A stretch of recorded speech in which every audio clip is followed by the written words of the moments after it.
Hello friends, இப்போ பார்க்க இது ஒரு கருஞ்சவலையில் 6 பல்லு கெடியேரி. 6 பல்லு கெடியேரின்னா இந்த மாடு நல்லா ரெம்பையும் பருமாடு இல்லை, ரெம்பையும் பொடி மாடு இல்லை, முக்காத்தரத்து மாடு. முக்காத்தரத்து மாடுனா ஒரு 4 அடிக்கு குறையாமல் இருக்கும். நல்ல மடிகாம்பு சென மாடு. கருஞ்சவலையில் இப்படி கொம்பு இளம் மாடுங்கிறதுக்கு இந்த கொம்பு பிஞ்சு கொம்பாக இருக்கும், வர அடிச்சிருக்காது. இது இளம் மாடு. நல்லா கருஞ்சவலையில் ஒரு மேய்ச்சல் முறையில் வளர்க்கணும்னாலும் இந்த மாடு நல்ல மாடு. மேய்ச்சல் முறையில் வளர்க்குறதுக்கு இந்த மாடு நல்ல தரமான மாடு. நல்ல மேயும்.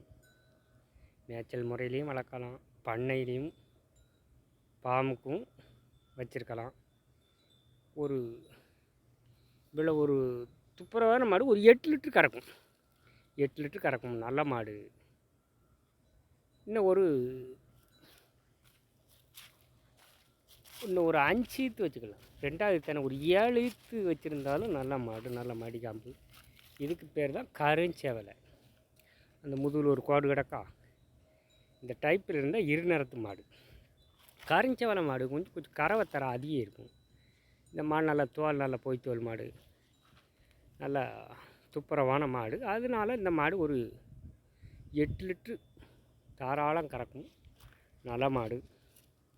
8 லிட்ரு கறக்கணும்னா நல்ல மாடு, தரமான மாடு. காலுகையில் நல்லா ஒன்று சொன்ன மாதிரி 4 காலுமே நல்ல துப்புரவான கால். நல்ல மாடு.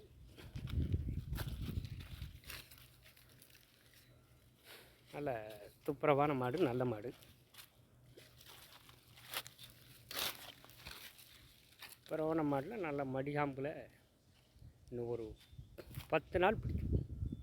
இந்த மடி நல்லா சுரந்துருச்சுன்னா 10 நாள் பிடிச்சிச்சின்னா நல்ல மாடு. 10 நாள் பிடிச்சாலும் அந்த காலை அமுங்காது. சும்மா ஒரு 8 லிட்டர் கறக்காது. இது நல்ல மடிகாம்பான மாடாக இருக்க போய் தான் இந்த மாடு 8 லிட்டர் கறக்கும். எந்த காஞ்சதையும் திங்கும். மேய்ச்சல் முறையில் வளர்க்குறதுக்கு நல்ல மாடு, தரமான மாடு.